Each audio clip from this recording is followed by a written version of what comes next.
सभी सम्मानित साथियों को जय भीम नमो बुद्धाय। माय नेम इज बाबा के गौतम। साथियों, आप हमारे चैनल पर नए हैं तो प्लीज़ चैनल को सब्सक्राइब जरूर कीजिएगा। आज मैं थोड़ा सा आप लोगों को बताऊंगा बाबा साहब के बारे में। बाबा साहब को स्वीडन में उनको नोबेल प्राइज़ के लिए शॉर्ट लिस्टेड किया जा रहा था। लंदन से उनके लिए बुकर प्राइज़ की घोषणा की जा रही थी। फिलीपींस में उनके नाम पर रेमन मैगसेसे पुरस्कार के लिए विचार विमर्श चल रहा था।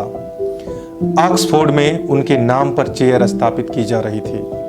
हार्वर्ड यूनिवर्सिटी में उनकी राइटिंग और स्पीचेस को सिलेबस का हिस्सा बनाया जा रहा था और कोलंबिया यूनिवर्सिटी उनको पिछली शताब्दी का सबसे ब्रिलियंट स्टूडेंट करार दे रही थी। लेकिन उसी वक्त इंडिया में गूगल पर उनकी जाति सर्च की जा रही थी। सोचिए साथियों, इतना ब्रिलियंट और महान आदमी की यहाँ पे इंडिया में सिर्फ अगर आप कहीं आगे बढ़ जाते हो तो सबसे पहले तो आपकी जाति सर्च करेंगे। लोग संदेह करेंगे कि पहले तो ये किस जाति से, फिर उसके हिसाब से आपको तवज्जो और इज्जत देंगे। तो शिक्षा वो शेरनी का दूध है, जो पिएगा वो दहाड़ेगा, ऐसा बाबा साहब ने कहा था।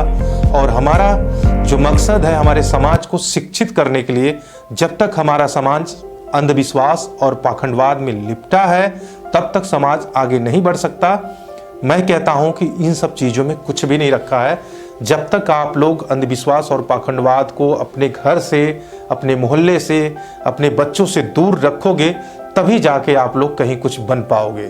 आज देखो, दुनिया में हर जगह किसी भी देश में चले जाओ, वहाँ पे शिक्षा को सर्वोपरि मानते हैं और हमारे देश में पाखंड को सबसे ज़्यादा चाहते हैं। और उसके बाद क्या है कि थोड़ा सा और हम आप लोगों को बताएंगे बाबा साहब के बारे में। मैंने जो तैयार किया है, याद रखना जिस दिन भारत धार्मिक लोगों के हाथों में आएगा, पहला निशाना बनेंगे दलित, छोटी जाति के लोग।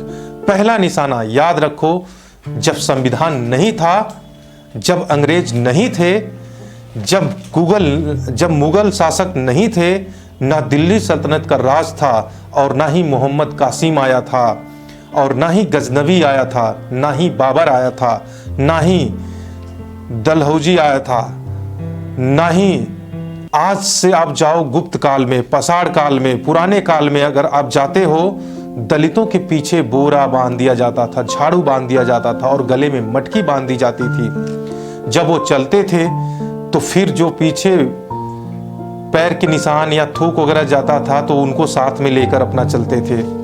उनके कदमों के निशान मिटाते थे। आगे घड़ा बांधा जाता था कि हल्का सा कहीं थूक या पसीना ना जमीन पे गिर जाए। और जाओ उस समय में, जाओ उस काल में जब यहाँ कोई विदेशी आक्रमणकारी नहीं होता था। याद करो, वहाँ पर दलित महिलाओं को त्रावणकोर में स्तन टैक्स, मतलब स्तन ढकने तक की आज़ादी नहीं थी, इजाज़त भी नहीं थी। नीचता की हद थी उस टाइम। छोटा रहेगा तो कम टैक्स लगेगा, स्तन अगर बड़ा रहेगा तो ज़्यादा टैक्स लगेगा।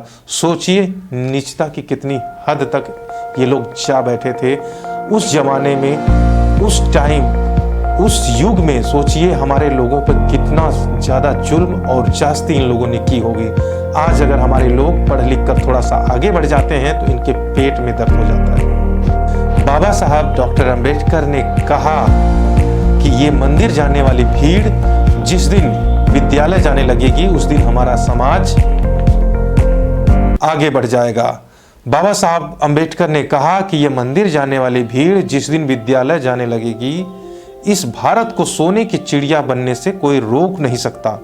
और विद्यालय जाने वाली भीड़ को मंदिर और मस्जिद के नाम पर लड़ाया जा रहा है।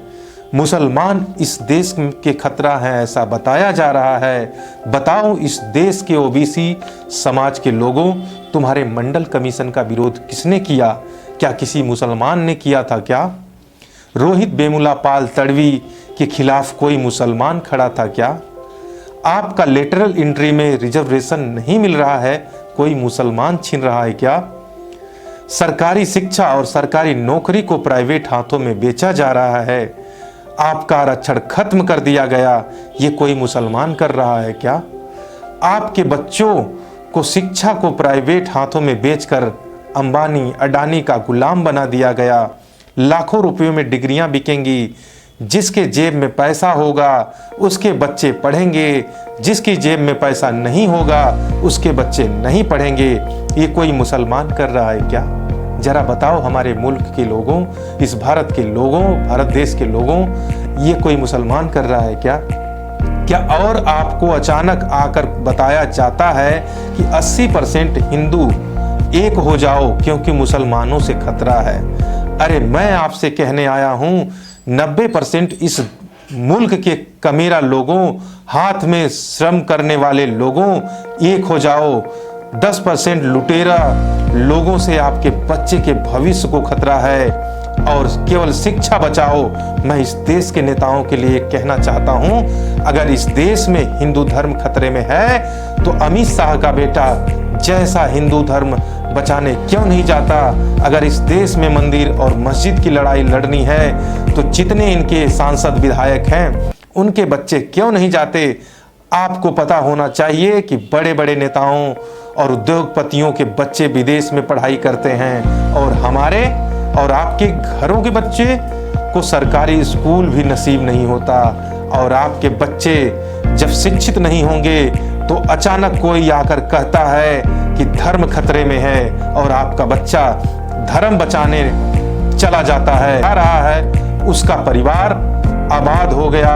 एक चुनाव जीता, अगली बार दूसरा चुनाव जीतेगा, तीसरी बार तीसरा जीतेगा, उसके बाद आपके ऊपर राज करेगा। सोचिए साथियों, आपके अगर ये आपका ही एक कीमती वोट एक ऐसे लोगों को देकर आप जिताते हो जो आपकी हक की बातें नहीं करता, जो आपकी रिजर्वेशन छीनता है, जो आपको लड़वाता है, जो आपको अंधभक्त बनाता है, ऐसे लोगों को वोट ना दें और आगे बढ़ें। सबसे ज़्यादा आप लोग जोर इस बात पे दें कि शिक्षा को आप सर्वोपरि माने और हमेशा शिक्षा को पहले ही सब पे रखो और पहली सीढ़ी बनाओ शिक्षा। अगर शिक्षा नहीं रही तो आप कुछ भी नहीं है इस देश में और आपका कोई कर्तव्य नहीं, आपका कोई मोल भी नहीं है इस देश में। जय भीम, जय भारत।